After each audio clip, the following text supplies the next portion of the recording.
जय हिंद। स्वागत है आपका हमारे इसी पाठशाला सेंटर यूट्यूब चैनल में।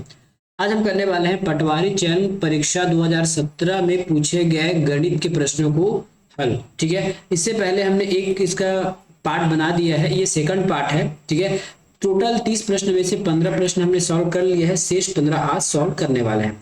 तो एग्जाम में कैसे सॉल्व करना है आपको, बस ये आप मान के चलिए कि आपका एग्जाम हो रहा है और एग्जाम हॉल में आपको कैसे सॉल्व करना है, कितना लिखना है कितना नहीं लिखना है, क्या चीज लिखना है और क्या चीज नहीं लिखना है, ये भी हम आपको बताएंगे इस प्रश्न में। ठीक है, और कितने शॉर्ट आंसर में या फिर कितने कम समय में आप प्रश्न का आंसर ले आओगे ये आप देख लीजिएगा। सबसे पहले हम स्टार्ट करेंगे 56 नंबर प्रश्न से। निम्न समानांतर चतुर्भुज में कोण BAC का मान ज्ञात करना है। तो कोण BAC कहाँ पे है, कोण BA और C, मतलब इस कोण का हमको मान ज्ञात किया गया है। सबसे पहले ये लिखा है कि ये समानांतर चतुर्भुज है और समानांतर चतुर्भुज के आमने सामने का कोण समानांतर होता है। जैसे ये और नीचे वाला भुजा, सॉरी कोण बोल दिया था क्या, भुजा, तो आमने सामने की जो भुजा होता है वो समानांतर होती है। तो AD समानांतर हो जाएगा BC का। इसको वो लिखने की जरूरत नहीं है, जितना बोलूंगा उतना याद रखिएगा, मैंने टिक मार दिया है ना। तो AD समानांतर होगा BC का। अब इसमें देखिए एक तिर्यक रेखा आपको AC दिख रही है। ठीक है, लिखना चाहे तो यहाँ थोड़ा सा लिख लीजिएगा, वैसे आपको लिखने की जरूरत नहीं है, मैं केवल आपको बताने के लिए लिख रहा हूँ, आप एग्जाम हॉल में इस बात को मत लिखिएगा। ठीक है, AD समानांतर हो जाएगा BC का, और जो AE है, सॉरी ये AC है आपका एक तिर्यक रेखा है। ठीक है, जब दो समानांतर रेखाओं को एक तिर्यक रेखा काटती है तो कुछ उसके प्रॉपर्टीज होते हैं। ठीक है, सबसे पहला प्रॉपर्टी ये हमको दिखता है कि उसमें एक एकांतर कोण होता है। एकांतर कोण कौन सा होगा, अब यहाँ मैं बनाता हूँ, देख लीजिए। जैसे मैंने दो समानांतर रेखा बनाया इस प्रकार से। ठीक है, दो समानांतर रेखाओं में एक हम प्रतिच्छेदी रेखा या फिर तिर्यक रेखा बना देते हैं कुछ इस प्रकार से। ठीक है, तो हमने एक ब्लैक कलर से तिर्यक रेखा बनाया, तो तिर्यक रेखा में जो ये वाला कोण और ये वाला कोण कहलाता है एकांतर, और दोनों इक्वल होता है, दोनों इक्वल होते हैं। यदि ये अल्फा होगा तो ये भी अल्फा होगा। अब हमको रिलेट करना है इस समानांतर चतुर्भुज में। मान लेता हूं ये AD है, ठीक है, और ये है BC। तो ये वाला कोण मेरा कहाँ मिल रहा है, इस यहाँ पे 40 हो गया है ना। तो ये क्या हो जाएगा, एकांतर। एकांतर कोण का मतलब होता है उल्टा Z या सीधा Z। आप जैसा भी Z बनाओ, XZ बनाओ, आपका वो एकांतर कोण कहलाता है। जैसे ये देखिए, ये आपका यहाँ पे उल्टा Z हो या सीधा Z हो, एक Z दिख रहा है ना ये वाला, तो ये आपके एकांतर कोण होते हैं और एकांतर कोण आपस में बराबर होते हैं। ठीक है, तो यदि ये 40 है तो इसका एकांतर कोण ये हो जाएगा 40, तो ये भी 40 हो जाएगा। अब देखिए त्रिभुज, एक त्रिभुज देखना है आपको, त्रिभुज ABC में। तो त्रिभुज ABC में तीनों कोणों का मान होता है 140। तो आपके पास 60 आ गया, उसके बाद 40 आ गया, और इसको मैं x मान लेता हूं, तो प्लस x बराबर 180। ठीक है, तो 60 और 40 को जोड़ूंगा तो 100 हो जाएगा, प्लस x बराबर 180। अब x की जगह मैं क्या रख सकता हूँ, x की जगह यदि मैं 80 रखूंगा तब मेरा आंसर आ जाएगा, या फिर 100 में 180 में 100 माइनस करेंगे तो भी 80 आ जाएगा। ठीक है, तो इस प्रकार से आपको बनाना था। इसका आंसर है आपका 80 अंश। तो ये आपका पहला प्रश्न हो गया। एग्जाम में आपको ये सब लिखने की आवश्यकता नहीं है। ठीक है, ये वाला जो पार्ट मैंने आपको लिख के जो बताया है ना, ये आपको लिखने की आवश्यकता नहीं होगा, ये केवल और केवल इसको मैंने आपको समझाने के लिए बताया। यहाँ बस 1 से 2 लाइन में आपका आंसर आ गया। अगला प्रश्न चलते हैं। प्रश्न नंबर 57 क्या लिखा है, ध्यान से पढ़ लीजिए। ठीक है, ABCD तथा E न्यायालयों में राजनेताओं के विरुद्ध लंबित मुकदमों की जो संख्या है क्रमशः 3000 है, 5000, 2000, 4000 और 1000 थे। इसमें से निर्णय आने के बाद, ठीक है, इसमें से निर्णय आया है A से 50,000, सॉरी 50, B से 20 और C से 10 और D से 40 और E से 30 राजनेता दोषमुक्त हुए। अतः दूसरी राजनेताओं, देखिए इतना दोष हो जाए, तथा जो दूसरी राजनेताओं के प्रति न्यायालय में औसत क्या होगी। तो इसमें आपको क्या करना होगा, ठीक है, तो पांचों न्यायालयों में कितने हजार मुकदमे हैं ये आपको निकाल लीजिए, और उसके बाद कितने मुकदमे जो सॉल्व हो चुके हैं वो आपको निकालना है, और है ना, वो निकालने के बाद आपको उसको माइनस कर देना है। माइनस करेंगे तो आपको आंसर आ जाएगा। क्या कहा मैंने, टोटल दोषी मुकदमा कितना है। तो देखिए एग्जाम में ऐसे ही करना है, आपको अलग से मत लिखना है यहाँ पे 3, 4, 5। तो ये 3, 3 और 5, 8। सबसे पहले करना क्या है, ये देख लीजिए, आपको माइनस करना है किसमें, किसमें माइनस कर देंगे, तो टोटल में से माइनस करना। देखिए 3 4 3 5 8 8 2 10 10 4 14 1 15, तो टोटल क्या है 15,000 जो हमारे पास मुकदमे हैं, उसमें से कितने को सुनवाई करके दोष मुक्त दे दिया गया या फिर कितने को हटा दिया गया। तो 50 20 70 70 और 10 40 40 सॉरी 80 80 और 40 120 120 और 30 150, तो ये 150 हो गया। ठीक है, अब यदि हम 15,000 में एक 15 सॉरी 150 हो गया ना, मैं 1500 लिख दिया हूँ क्या, केवल 150 हो गया, केवल 150 है ये, तो ये 150। तो देखिए 15,000 में 150 केस सॉल्व हो गए, तो बचा कितने, बचा आपके पास 14,850 बचा। कितना बचा है, 14,850 केस आपके पास शेष है राजनेताओं के।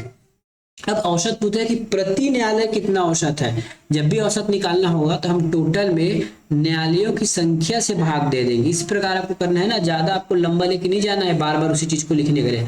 अब यदि इसको मैं 5 से भाग दे दूं तो मेरा आंसर आ जाएगा, 5 दूना 10 हो जाएगा, मैं यहाँ लिख दूंगा 2। ठीक है, हाथ के बचेगा 2, फिर ये 28 हो जाएगा। ठीक है, तो 9 पंचे 45, कितना हो जाएगा ये, 5 दूना 10, 4 हो जाएगा, 4 बचेगा ना, तो 48, तो 9 पंचे 45, तो ये 9 आ गया।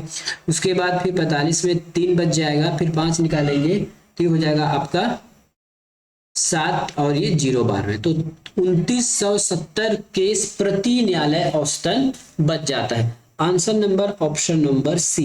एग्जाम में आपको इसी तरीका बनाना है, बताइए। देखिए आप ये मत लिखिएगा कि ए में 3,000 थे, बी में 15,000 था, फिर टोटल हमने 15,000 निकाला, ये सब फालतू की बातें हैं। एग्जाम में आपको ऐसा नहीं लिखना है। कॉपी भरना है तो आप कॉपी घर में भर लीजिए, आपको नोट्स बनाना है, अच्छा भर के नोट्स बना लीजिए, लेकिन एग्जाम में आपको ऐसे ही सॉल्व करना है, नहीं तो पंखे गिनते बैठे रहना एग्जाम हॉल में। अगला प्रश्न, ध्यान से पढ़ना। देखिए प्रश्न पढ़ना पहले सीखिए, उसके बाद तो क्वेश्चन बन ही जाता है। एक दुकानदार ने यह लिखा था, क्या लिखा था भैया दुकानदार ने, तो दुकानदार ने ये लिखा था कि पहला जींस लेने पर हम आपको 30% छूट दे देंगे, पहले के साथ यदि आप दूसरा ले लेते हो तो 50% छूट दे देंगे, किसमें, दूसरे जींस में। यदि आप तीसरा जींस लेते हो तो तीसरा जींस में आपको 80% छूट दे देंगे, और यदि आप तीनों ले लोगे तो चौथा आपको एकदम फोकट में दे दिया जाएगा, मुफ्त में दे दिया जाएगा। अब पहले जींस का वैल्यू है 700, दूसरे का वैल्यू है 800, तीसरे का वैल्यू है 2000 तथा चौथे का वैल्यू है 4000। प्रश्न कहता है तब उसे कुल कितना भुगतान करना पड़ेगा। यदि कोई ग्राहक दुकानदार के पास जाता है, यदि ये चारों जींस ले लेता है ना, तब तो कितना भुगतान पड़ेगा। सबसे पहले याद रख लीजिए, कंडीशन है 3 जींस तक लेने पर चौथा फ्री, तो चौथा का अमाउंट 4000 है, ये आपके लिए फ्री है, इसको भुगतान करने की आवश्यकता नहीं है। हमको पहला, दूसरा और तीसरा जींस तक का ही वैल्यू भुगतान करना है। तो पहले जींस के पास चलते हैं भैया। पहले जींस का वैल्यू कितना है, 700 है, चलिए हमने 700 लिख दिया। अब कहा गया है कि इसमें 30% छूट है, 30% छूट है, इसका मतलब इसका हमको कितना देना पड़ेगा, 70% देना पड़ेगा। ठीक है, 70% देना पड़ेगा, और 70% को आप 1/100 भी लिख सकते हैं। ठीक है, इसका एग्जैक्ट मतलब यही होता है, यदि आप 100 से भाग देते हो तो 1% निकल रहा है, और 70 से गुना पड़ने पर 70% निकल रहा है, यही इसका मीनिंग है। ठीक है, तो ये 00 से आप 00 काट दीजिए, 7 सत्ते 49, 490 रुपया पहला जींस का आपको पड़ा। अगले जींस के पास हम जाते हैं, अगले जींस का मूल्य है 800 रुपया। ठीक है, तो ये अगले जींस का मूल्य हो गया 800 रुपया। बोला है कि मतलब सेकंड जिसको हम 50% छूट देंगे, मतलब आधा पैसा दो आधा पैसा रहने दो, तो 50% का सीधा सीधा इसका आंसर आ जाएगा 400। निकालना कैसे रहेगा ये देख लीजिए, 50% है तो 100 नीचे ला लीजिए। ठीक है, ये 00 से 00 कट गया, 8 पंचे 40 और ये 400। ठीक है, तो ये हमारा तीसरा जींस भी दूसरा आ गया। अब तीसरे जींस की बात चलते हैं, ये तीसरा जींस है, तीसरा जींस का वैल्यू कितना है, 2000 है, तो ये 2000 हमने लिख लिया। ठीक है, कितना छूट दिया जा रहा है, तो 80%, मात्र उसका 20% हमको पेड करना है, तो 20 लिख लीजिए गुना में, और ये 100, ये 100 से क्यों भाग दे रहे हैं, क्योंकि 1% लाना है, और 20 से क्यों गुना कर रहे हैं, क्योंकि हमको 20% चाहिए। ये ऐसा है। तो 20 और 20 को गुना करेंगे तो ये हो जाएगा आपका 400। टोटल कितना पैसा देना पड़ा दुकानदार को? तो 4 तिया 12 और ये 90, 1290 रुपया हमको दुकानदार को देना पड़ा। ऑप्शन नंबर बी सही उत्तर है। ठीक है, तो ऐसा आपको एग्जाम में बनाना है। ये तो मैं आपको एकदम धीरे बोल के बता रहा हूँ, स्पीड से बोलूंगा तो और जल्दी बन जाएगा आंसर। चलिए अगला प्रश्न है कैसे सॉल्व करना है, आपका इसका अप्रोच देखिएगा कि हम इस प्रश्न को कैसे सॉल्व करेंगे। ठीक है, ये सिंपली प्रश्न है। सबसे इसमें आपको बोर्ड मास का नियम लगेगा। बोर्ड मास में क्या होता है, पहले गुणा और भाग को सॉल्व कीजिए, बाकी प्लस माइनस लास्ट में देख लेंगे। ठीक है, तो ये 63 है। कभी भी प्लस माइनस को सॉल्व मत करना जब तक गुणा और भाग खत्म ना हो जाए। तो ये प्लस हो गया। ठीक है, ये 9 है। अब देखिए यहाँ पे गुना है 6 और 7 का। दूसरी बात याद रखिएगा, एग्जाम में जब भी बनाइएगा ना, पहला स्टेप लिखने की आवश्यकता ही नहीं है, पहले से एग्जाम में लिखा हुआ है, बस आपको नेक्स्ट स्टेप से शुरू करना है। तो मैं नेक्स्ट स्टेप से ही शुरू कर रहा हूँ। ठीक है, नेक्स्ट स्टेप से ही शुरू कर रहा हूँ मैं। क्या होगा यहाँ पे 63 प्लस 9। ठीक है, अब ये माइनस का चिन्ह हो गया, 6 सत्ते 42, तो ये 6 सत्ते 42 हो गया। ठीक है, उसके बाद ये 42 के बाद हम प्लस चिन्ह लगाएंगे, 3 एकम 3, 3 दूना 6, तो 2 बार में जाएगा तो 2 और एक माइनस का 2 बचे हुए हमारे पास पहले से। ठीक है, तो ये minus plus cancel, minus plus क्या हो गया कैंसल। 63 में 9 जोड़ूंगा तो ये हो जाएगा 72, 72 में आप 42 माइनस कर दीजिए, ये 0 और ये 30, तो कितना हो जाएगा इसका आंसर? ऑप्शन नंबर बी 30 इसका सही उत्तर होगा। ठीक है, अब अगला प्रश्न, 60 नंबर का प्रश्न को छोड़ दीजिए, इसको मैं बाद में बताऊंगा। इसको ये वाला प्रश्न देखते हैं। ये आपके लॉजिकल प्रश्न है, जो लॉजिक जानता होगा उसको पता है कि इसका आंसर 0 आने वाला है। ठीक है, जो लॉजिक जानता होगा उसको बिल्कुल पता है कि इसका आंसर 0 आने वाला है। देखिए मैंने देखते ही इसमें 0 लिख दिया। आप भी ऐसे एग्जाम में लिख सकते हो, देखते ही 0। कैसे लिखोगे ये देखिए, प्रश्न को पढ़िए आप। वैसे तो 0 इसका आंसर आएगा, आप भी बाद में देखते ही बना दोगे। 1 का स्क्वायर, 2 का स्क्वायर, 3 का स्क्वायर, इसी प्रकार 2016 तक का स्क्वायर है। अब कहा गया है कि कितने प्रतिशत संख्या है जिसके अंत में 2 आएगा। तो मेरे भाई ये जान लीजिए, जब भी हम किसी संख्या का वर्ग करते हैं तो इकाई स्थान में कभी भी 2, 3, 7 और 8 नहीं आता है।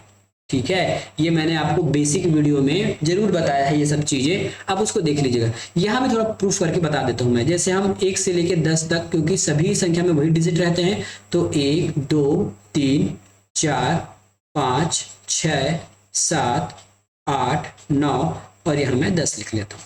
सबका स्क्वायर कर देते हैं इस प्रकार से। स्क्वायर, ये स्क्वायर हो गया, ये स्क्वायर हो गया, 5 स्क्वायर, 6 का स्क्वायर, 8 का स्क्वायर, 9 का स्क्वायर, 10 का स्क्वायर।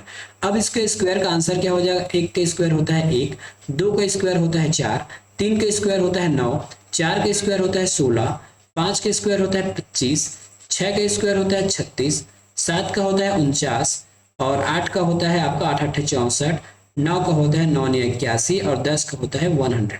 अब देखिए इकाई स्थान में ऐसे कौन कौन से अंक हैं जो आया है और कौन नहीं आया है, इससे आपको पता चल जाएगा। एक आ चुका है क्या? तो 1 को आप गोला लगा लीजिए, 1 हमारा इकाई अंक में आ चुका है। 2 कहीं पे आया है क्या? देखिए 2 यहाँ पे 4 है, 9 है, 6 है, 5 है, 6 है, 9 नहीं आया। 3 किसी के इकाई अंक में आया है क्या? देखिए यहाँ पे 9 है, 16 है, 5 है, 6 है, 9 है, 4 है, 1 है, 00 बिल्कुल नहीं आया। 4 किसी के इकाई अंक में आया है क्या? तो 4 आ चुका है भैया। एक बार वो 2 में आया है और एक बार तो वो 8 वाले में आया है, तो 4 तो आया है मेरा। 5 आया है क्या? तो 5 तो 25 वाले में आया ही है भैया। 6 36 वाले में आया है और साथ में 4 वाले में भी आ चुका है। ठीक है, तो 6 भी आ गया। 7 आया है क्या? तो 7 किसी के में नहीं आया है। 8 बिल्कुल आया होगा, देखिए सॉरी 8 भी नहीं आया है। 9 आया है क्या? बिल्कुल आया है 3 वाले में, तो ये देखिए। और 00, ठीक है, और 00, तो 00 आता है। मैंने यहाँ 1 2 3 7 8 लिखा है, तो लास्ट में 00 भी लिख लीजिए, सॉरी सिंगल 0 लिख लीजिए। तो जब भी आप किसी भी संख्या का वर्ग करेंगे तो अंत में इकाई स्थान में 2 3 7 8 और सिंगल 0 नहीं आएगा कभी भी, किसी भी स्थिति में। इस वजह से मैंने यहाँ पे 0 लिखा था, आपको समझाना था, इसलिए मैंने आराम से बताया। वैसे मैंने इसको टिक पहले से कर दिया था कि 0 आने वाला है, क्यों? मैंने इसका रीजन बता दिया। चलिए आगे चलते हैं। ये जो प्रश्न है 62 नंबर का, ये केवल आप लॉजिकल तरीका से ही बनाइए, है ना। प्रोसेस से बनाने से कोई मतलब नहीं है, क्योंकि हमको केवल एग्जाम में 1 नंबर चाहिए, 1 नंबर चाहिए, हमको इसमें महान तो बनना नहीं है। ठीक है, क्वेश्चन पढ़ लेते हैं। दो प्राकृतिक संख्याओं का योग 8 है और इसके विलोम का अंतर 2/15 है, संख्याएं क्या होगी। पहला कंडीशन दोनों का योग 8 होना चाहिए, 5 3 8, 6 1 6 2 8, 7 1 8, तो पहला कंडीशन तो काट नहीं पाए। अब देखिए जब भी यदि हम दो संख्या मान लेते हैं a और b, मैंने दो संख्या मान लिया, अब इसका विलोम करूंगा तो 1/a हो जाएगा, ठीक है, और सॉरी ये होगा आपका 1 या फिर 1/b हो जाएगा। क्या हो जाएगा, 1/b हो जाएगा। बोला है विलोम का अंतर, अंतर मतलब माइनस चिन्ह है, तो जब भी आप अंतर करोगे तो इन दोनों का एलसीएम लेते हो ना, जैसे सॉल्व करते हैं तो इन दोनों का एलसीएम लेते हो, ए बी का एलसीएम यहाँ नीचे लोगे, है ना, a इंटू बी लोगे, या फिर इसका हम क्या लेते हैं, एलसीएम लेते हैं।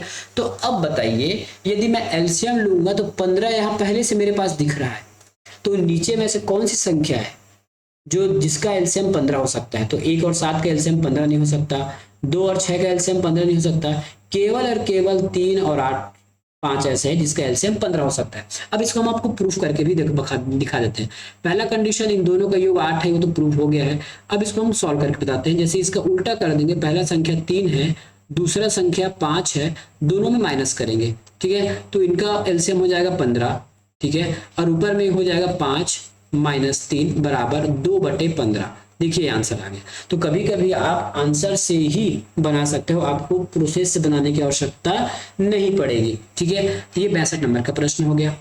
आगे चलते हैं, आगे प्रश्न कौन सा है। राम जो है, ठीक है, राम 2000 रुपये में एक मोबाइल खरीदता है तथा सोहन को 3000 में दे देता है। सोहन उसे राकेश में 35,000 में बेच देता है। तब राकेश को उस मोबाइल के लिए राम से कितना ज्यादा भुगतान करना पड़ा, ये हमको प्रश्न में पूछा गया है, ठीक है। तो हम राम और राकेश का जब अमाउंट निकाल लेंगे तो हमारा काम बन जाएगा, ठीक है। तो सबसे पहले मैं यहाँ लिखता हूँ राम को कितना पड़ा था ये मोबाइल, तो राम को 2000 रुपये में पड़ा था, ठीक है। और हमको पूछा गया राकेश को कितना पड़ा था, तो देख लेते हैं भाई राकेश को कितना पड़ा था। राकेश को 3500 में पड़ा था। दोनों का अंतर कितना हो जाएगा, 1500 का अंतर हो जाएगा, मतलब राकेश को 1500 रुपया अधिक पड़ा था, है ना। पूछा भी गया है कितना अधिक पड़ा था राकेश को, तो 1500 अधिक पड़ा था। नीचे में क्या रखना है, कहीं लिखा होगा ना, राम से, तो राम कितना पड़ा था, राम को तो 2000 रुपये पड़ा था।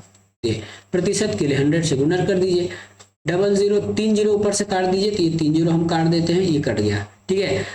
150/2, 150 का आधा होता है 75, तो ये 75% आंसर आ जाएगा, ऑप्शन नंबर सी। देखिए 2 से 3 लाइन में बनाते हुए तो मैंने राम राकेश आपको बताने के लिए लिख दिया। आप शॉर्टकट यहीं से कर सकते थे। कैसे कर सकते थे, राम को 2000 पड़ा, राकेश को 3500 पड़ा, अंतर कितना है, मात्र 1500। राम को कितना पड़ा था, बोला है ना किसका प्रतिशत, तो राम को 2000। बस इतना करते आपका आंसर आ जाता, बस एक लाइन में। ये तो मैंने आपको समझाने के लिए किया है ना। तो मैं क्या बता रहा हूँ आपको, एग्जाम में कैसे बनाना है हमको ये सीखना है भाई। बहुत लोग को मैथ्स बनाना आता है लेकिन एग्जाम में कैसे बनाना है ये नहीं आता, तब कैसे करेंगे भैया, दिक्कत बात है। यदि मैं एग्जाम बनाता तब कैसे बनाता है, देखिए यदि मैं इसको एग्जाम बनाता तब कैसे बनाता, मुझे पता है कि दोनों का अंतर निकाल के मुझे प्रतिशत निकालना है। पहले तो जान लो करना क्या है, अब पता चल रहा करना क्या है, अंतर निकालना है। तो राम कितना पड़ा 2000, राकेश को 3500, कितने का अंतर है, 1500 का अंतर है, ये 1500 लिख दिया मैंने। अब नीचे लिखा है राम से कितना ज्यादा है, तो राम का कितना है 2000 रुपये है। प्रतिशत निकालने के लिए 100 से गुना कर दीजिए, ये 00 ये 00 1 0 ये, और 150 का आधा 75%। देखिए एक लाइन में आंसर आ गया, एक लाइन में आंसर आ गया। इतना बड़ा क्वेश्चन है, एक लाइन में आंसर आ गया। और किसी भी बुक में देखो तो माना राकेश को इतना पड़ा, वो पड़ा, वो मानने की जरूरत ही नहीं है, ठीक है, बिना माने आप काम कर सकते हो। अगला प्रश्न, 5% साधारण ब्याज की कोई दर है ना, कितने वर्ष में ये 2000 का ब्याज जो है मूलधन का 2 गुना हो जाएगा। इस प्रश्न को ध्यान से समझिएगा। क्वेश्चन में पूछा गया है कि 5% का जो ब्याज है कितने साल में 2000 का डबल हो जाएगा। 2000 का डबल कितना होता है भैया, 4000 होता है, ठीक है। 2000 का 2 गुना कितना हो जाता है, 4000 हो जाता है। कई बार ऐसा ही प्रश्न पूछता है कि इतना प्रतिशत हम लगाएंगे तो टोटल मूलधन और ब्याज मिला के 2 गुना कितने वर्षों में हो जाएगा, ये भी पूछा जाता है। वो अलग प्रश्न है, ये अलग प्रश्न है, ठीक है। सबसे पहले हम 1 साल का निकाल लें, क्या एक साल में कितना ब्याज मिल रहा है, तो 5% है, ठीक है। मूल्य है आपका 2000, ईयर है 1 साल, और 100 से भागा दे दीजिए भैया, तो ये आ गया आपका 5 दूनी 10, मतलब 100 रुपया। 1 साल में 100 रुपया मिल रहा है। और हमको कितने रुपया चाहिए, 4000 रुपया चाहिए। तो कितना साल हो जाएगा, 1 साल में 100, तो 4000 में कितना 100, इसको भाग दे दीजिए, बचेगा हमारे पास 40। तो 40 साल लग जाएंगे, ठीक है, 40 साल लग जाएंगे ब्याज को 4000 होने में। यदि आपको ये तो प्रश्न बन गया, मैं आपको प्रूफ करके दिखाता हूं कि मैंने सही बनाया है या फिर सही लॉजिक लगाया है। ठीक है, सही लॉजिक लगाया है, मैंने इसको सही बता सकता हूँ। मान लेते हैं, है ना, कितने साल, 40 साल, तो यही आप 40 भी रख सकते हैं भैया, कोई जरूरी नहीं है। ये देखिए, ये आप 40 रख लीजिए और आपका आंसर आ जाएगा। ठीक है, 40 रखेंगे तो आपका आंसर आ जाएगा। ठीक है, 40 रखेंगे तो आपका आंसर आ जाएगा 40 साल में। तो एक बार मैं अलग से ही करके बता देता हूँ इसको। ठीक है, ये तो आपको मैं बेसिक बताया था, 1 साल का 100 रुपया। अब इसको मैं आपको प्रूफ करता हूँ। यदि मैं 5% ब्याज पे 2000 रुपये को 40 साल के लिए देता हूँ तो 4000 मुझे ब्याज मिलना चाहिए। ये एसआई का फार्मूला है, सबको पता होगा एसआई का फार्मूला ये। तो ये 00 कट गया, कट गया। ठीक है, 5 दूना 10, 100, और 100 को अगर 40 से गुना करेंगे तो हमको मिलता है 4000 मिलता है। तो ये मैंने प्रूफ भी कर दिया और मैंने लॉजिक वे से भी निकाल दिया।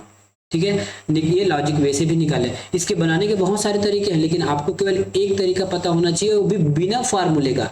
फार्मूला रटने की क्या जरूरत है भाई, आपको एक नंबर चाहिए ना, बिना फार्मूले के बनाइए। फार्मूला किसको याद होता है, फार्मूला याद होता है तो आज सभी लोग पास हो गए होते हैं। फार्मूला याद नहीं होता किसी को, लॉजिक से बनाना सीखिए। अगला प्रश्न है 65 नंबर, निम्नलिखित में से कौन सी संख्या परिमेय नहीं है। परिमेय नहीं मतलब अपरिमेय हो गया। और सबसे पहले ये बात जान लीजिएगा, वैसा प्रश्न जो रूट से बाहर ना आए वो अपरिमेय संख्या कहलाती है। क्या कहा मैंने, वैसी संख्या जो रूट से बाहर ना आए अपरिमेय संख्या कहलाती है। चलिए अब हम इसको टेस्ट करते हैं। ठीक है, अब इस प्रश्न को हम एक एक करके टेस्ट करते हैं। तो ऑप्शन नंबर ए को हम टेस्ट करते हैं सबसे पहले। तो इसको मैं क्या लिख सकता हूँ, 2 के घात, मैं ये 2 के घात 1/3 लिख सकता हूँ 8 को, गुना 2 के घात 1/2 पहले से है। ठीक है, ये नीचे 3 था, क्या 3 था, मैं लिखने में दिक्कत हो गया, तो ये 3 कटा, और सॉरी 1/2, 1/2 ठीक है, चलिए अपने जगह रहने देते हैं। ठीक है, तो एक को तो मैंने काट लिया, या फिर इसको आप रहने दीजिए, एक साथ काटते हैं, क्योंकि काटने से कभी कभी ना आपको कंफ्यूजन हो सकता है। तो इसको जे कहते हुए फिलहाल रख देता हूँ मैं, 2 की पावर 1/3। चलिए नीचे को सॉल्व कर लेते हैं। तो ये हो जाएगा आपका 9 दूनी 18 हो जाता है। तो 9 को मैं कैसे लिख सकता हूँ, 3 की पावर 2 लिख सकता हूँ, बिल्कुल लिख सकता हूँ, गुना 2 है, तो 3 तिया 9 और 9 दूनी 18, फुल पावर 1/2 है।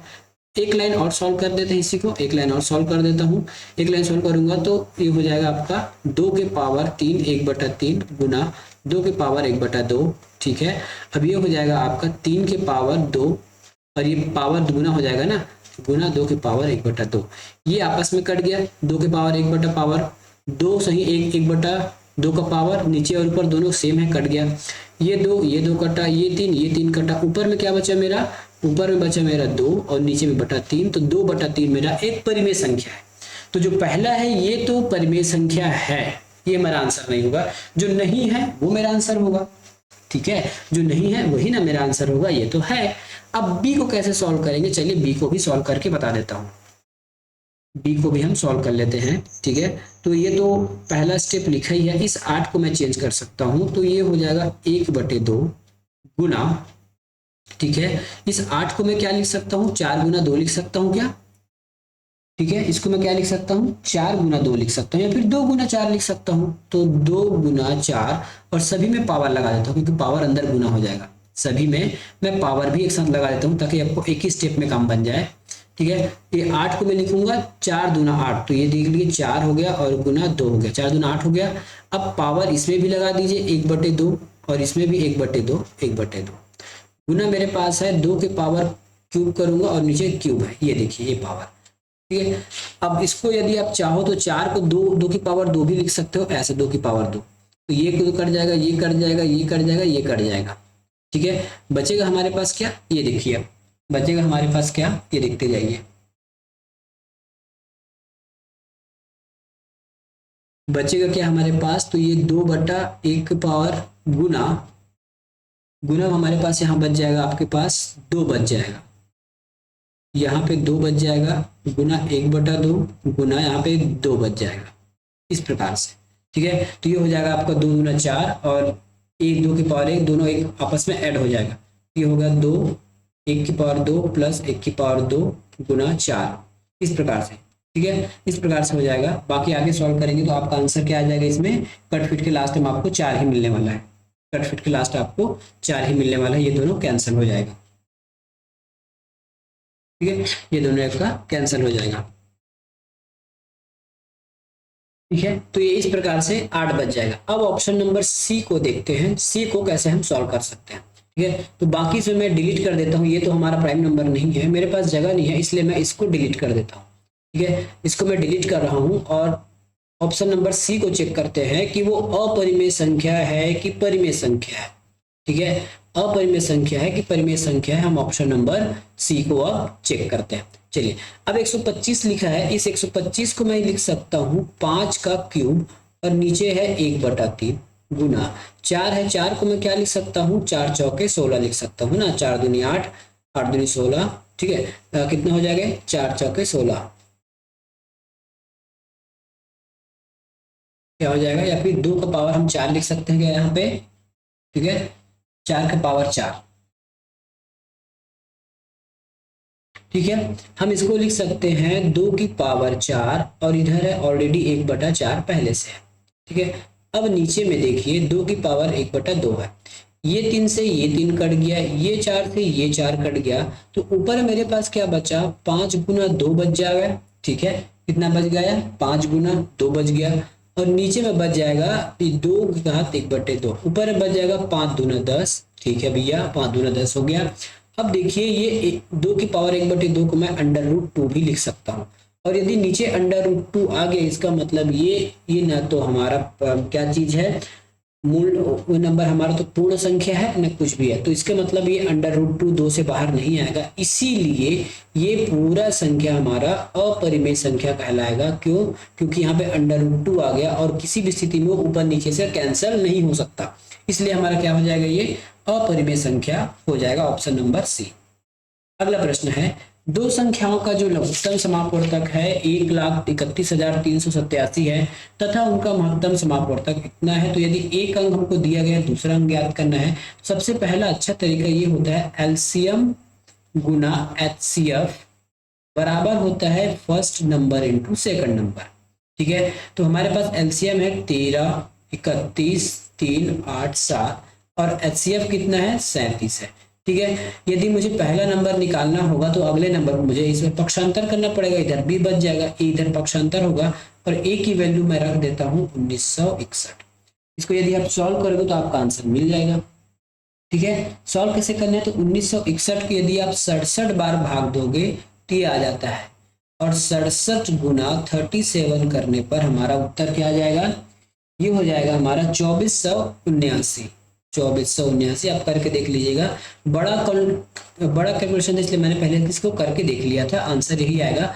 बस ये प्रोसेस आपको पता होना चाहिए, क्योंकि हम इसको सॉर्ट कर सकते थे, क्योंकि सभी में इकाई अंक ना होने की वजह से हम इसको सॉर्ट नहीं कर पा रहे थे।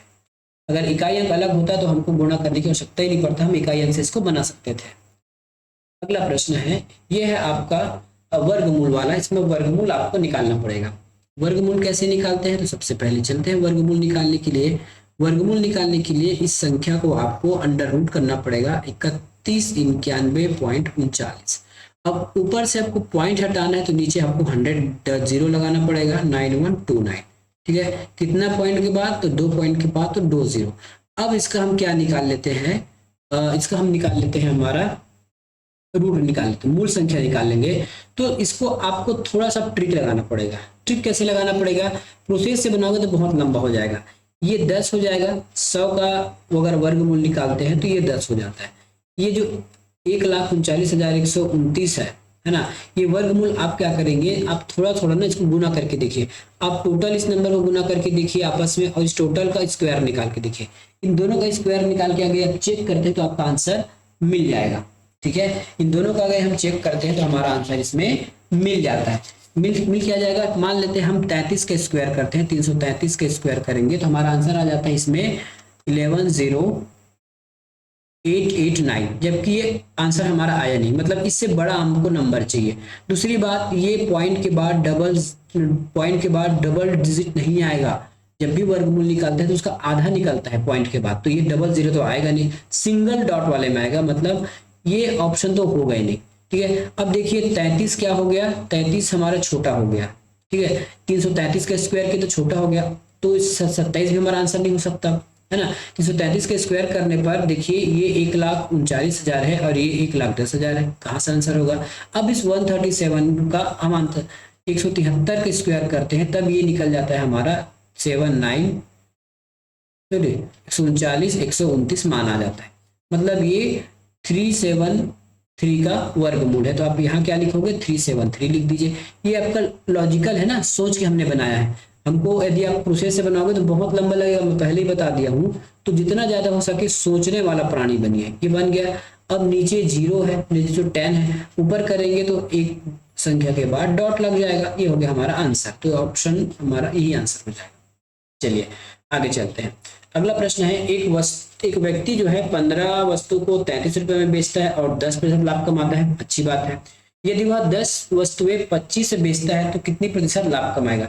हमको यहाँ एसपी दे दिया गया है क्या, बिल्कुल एसपी हमको दे दिया गया है। अब हमको क्रय मूल्य निकालना, तो हमको बात बन जाए हमारा, जब भी यदि हमारे पास एसपी होगा मतलब विक्रय मूल्य दिया गया होगा, पहला वाला विक्रय मूल्य दिया होगा, वहां से क्रय मूल्य निकालने का सबसे अच्छा तरीका ये है, आप ऊपर एसपी लिखिए। ठीक है, ऊपर क्या लिखना है आपको, एसपी लिखना है। एसपी मतलब विक्रय मूल्य, सेलिंग प्राइस, और ऊपर लिखिए आपको 100। और जो भी आपका नफा नुकसान होगा, यदि प्लस में होगा तो 100 के साथ जोड़ के लिखिएगा, घाटा होगा तो 100 के साथ उसको घटा के लिखिएगा। क्योंकि हमको 10% लाभ बताया गया है, इसलिए हम इसको 10 लिख लेंगे। ठीक है, सीपी अब हम यहाँ से निकालेंगे। ये तो फार्मूला हो गया। अब हमको 15 वस्तुओं का क्या निकालना है, क्रय मूल्य निकालना है। तो 15 वस्तुओं का क्रय मूल्य क्या हो जाएगा, सीपी बराबर हो जाएगा 33। ठीक है, 33 गुना ये 100 हो जाएगा। ठीक है, और नीचे हो जाएगा आपका 110। ये इसको सॉल्व कर दीजिए, 11 33। ये 15 वस्तुओं का आप जो क्रय मूल्य है, 15 वस्तुओं का जो क्रय मूल्य है वो 30 आ गया। तो एक वस्तु का क्रय मूल्य कितना होगा, ठीक है, 15 का 30 है तो एक वस्तु का कितना हो जाएगा, 30 से 15 को भाग दे दीजिए। हमको निकालना कितने का है, कितना वस्तु लास्ट में बेचा गया है, 10। तो 10 वस्तु का क्रय मूल्य निकाल लीजिए, 15 कम 15, 15 दूनी 30। तो 10 वस्तुओं का जो क्रय मूल्य है वो कितना निकल जाता है, 20 रुपया। ये आपका सीपी निकल गया 10। अब 10 वस्तुओं का क्रय मूल्य 20 और 10 वस्तु का क्रय मूल्य 25। हमारा बात बन गया भैया, सीपी और एसपी। ठीक है, कितना है, 10 आइटम्स का, 10 थिंग का। तो सीपी कितना है 20, एसपी कितना है 25। अंतर कितने का, 5 रुपए का। 20 में खरीदा था, 25 में बेच दिया, 5 का फायदा हुआ। जब भी निकालना होगा फायदा या हानि, तो हम 20 को नीचे रखेंगे, 100 से गुना कर दीजिए। 20 से कम 20, 20 पंचे 100, 5 में 25। तो 25% का लाभ होता है। कितना होता है, 25% का लाभ होता है। Answer option number A. Answer क्या आ जाएगा, option number A. Second last प्रश्न आज का, एक वृत्तीय क्षेत्र का जो क्षेत्रफल है 154 सेंटीमीटर है, तो इसकी त्रिज्या के बराबर भुजा वाले घन की सभी सतहों का क्षेत्रफल क्या होगा। सबसे पहले हम आपको घन बना के बताते हैं। ये होता है आपका घन। ठीक है, ये घन है। इसके सभी क्षेत्र के आपको, इसके घन है ना, तो इसके लंबाई चौड़ाई ऊंचाई सभी साइड का एक ही होगा। और वो क्या होगा, इस वृत्त के क्षेत्रफल का त्रिज्या दे देते हैं। तो हमको क्या दिया गया, वृत्त का क्षेत्रफल दिया गया। तो सबसे पहले वृत्त बनाइए और ये त्रिज्या हो गया। वृत्त का क्षेत्रफल कितना होता है, पाई आर स्क्वायर। अमाउंट मान दे दिया गया 154। पाई का मान रखिए 22/7। आर को आप 2 बार लिख लीजिए क्योंकि हमको आर स्क्वायर निकालना होगा। ये 154 हो गया। पक्षांतर करते हैं, आर इंटू आर को जे होते हुए रखिए, 154 गुना 7/22। ठीक है, तो 22 से 154 7 बार में कट जाएगा। यहाँ भी डबल आर, यहाँ भी डबल 7, तो एक आर का मान हो जाएगा 7। और यही आर इसकी एक भुजा बनने वाली है। और ये सभी 7, ये भी 7, ये भी 7। क्यों, क्योंकि ये घन है, इसलिए। घनाभ नहीं है, घन है। अब घन के चारों क्षेत्रफल का सूत्र होता है ए स्क्वायर। ठीक है, क्षेत्रफल का सूत्र होता है 6a²। तो 6 रखिए, 7 × 7 रखिए, सभी को गुना कर दीजिए। आंसर क्या आ जाएगा, देख लीजिए। 7 7 49 और 49 को आप 6 से गुना करेंगे। 49 को 6 से गुना करेंगे तो 294 आंसर आ जाएगा। कहाँ पे है 294, ये है। आंसर आपका आ गया ऑप्शन नंबर बी। आज का अंतिम प्रश्न करते हैं, और ये बहुत अच्छा प्रश्न है आपके लिए। ठीक है, चक्रवृद्धि ब्याज से संबंधित है। याद रखिएगा एक थॉट, चक्रवृद्धि ब्याज हर साल बदलेगा और जो साधारण ब्याज है वो प्रत्येक साल सेम रहेगा, वो कभी भी नहीं बदलने वाला है। और ब्याज पर ब्याज को हम चक्रवृद्धि ब्याज कहते हैं। इसको आप ऐसे समझिए, ये 1 साल और ये 2 साल, 2 साल के लिए है ना, 24 माह मतलब 2 साल, 2 ईयर। ठीक है, तो 2 ईयर का SI और क्या लेंगे यहाँ पे CI लेके लेंगे। तो पहले साल का इस 40,000 का 5% कितना हो जाएगा, केवल और केवल 5% बताइए। 40,000 का 5%, तो सिंपली निकालना है आपको, सॉरी 4,000 है ना जी, तो 4,000 है, 100 से भाग देंगे तो 1% निकलेगा, 5 से गुना कर देंगे तो 5% निकल जाएगा। तो ये गुना हो गया हमारा, ये 8 पंचे सॉरी 5 चौके 20, तो ये 200 रुपया। इसका क्या निकल गया, SI निकल गया, 5 चौके 20 SI निकल गया। ठीक है, तो सबसे पहले साल का SI क्या हो जाएगा, सबसे पहले साल का SI हो जाएगा मतलब सिंपल इंटरेस्ट 200 रुपया, और पहले साल का CI 0, क्योंकि ब्याज पर ब्याज लगता है ना। पहले साल का तो SI और CI दोनों एक ही होता है, 1 साल का इस CI और SI एक ही होता है, याद रखिएगा। अब हम अगले साल चलते हैं, तो अगले साल फीस इस 4,000 पर हमको 5% चाहिए, तो इस 4,000 का 5% हो जाएगा 200। अब अगले साल इस 200 पर भी हमको ब्याज चाहिए, क्योंकि चक्रवृद्धि ब्याज लेना है ना, तो इस 200 का 5% कितना हो जाएगा, 10 रुपया हो जाएगा। अब इन सभी को जोड़ दीजिए, 200 200 400 प्लस ये हो जाएगा 410, तो चक्रवृद्धि ब्याज 2 साल का 410 रुपया हुआ। अब इसको कैसे निकाल सकते थे, तो मान लीजिए यदि 1 साल का चक्रवृद्धि निकालेंगे तो कितना हो जाएगा 200, और दूसरे साल का चक्रवृद्धि 210, दोनों मिला के 440, सॉरी 410 होगा, क्या मैं 440 लिख दूं, 410 होगा जी, 410 होगा। ठीक है, माय मिस्टेक लिखते हुए ये 410 हो जाएगा, ये 200 200 400 और ये हो गया 410, कितना 410। क्या पूछा है, कितने हो जाएगा, मतलब उसको मूलधन भी ऐड कर देते हैं, तो मूलधन हमारे पास 4,000 था, तो ये हो जाएगा आपका 4410, ऑप्शन नंबर डी। तो इस प्रकार से आपको एग्जाम में इसको बनाना था, बिना कोई सूत्र के। अभी तक बताइए, हमने तक आपको कभी बहुत सूत्र बताए हैं, ले दे के 30 प्रश्न में एक सूत्र बताते हैं, वो भी आवश्यकता होने पर, वरना हम बिना ही सूत्र के आपको एग्जाम में क्वेश्चन बनाना सिखा देते हैं। तो ये था आज का हमारा वीडियो, जिसमें हमने पटवारी से पूछे गए प्रश्नों को हल किया है। मिलेंगे अगले वीडियो में, धन्यवाद।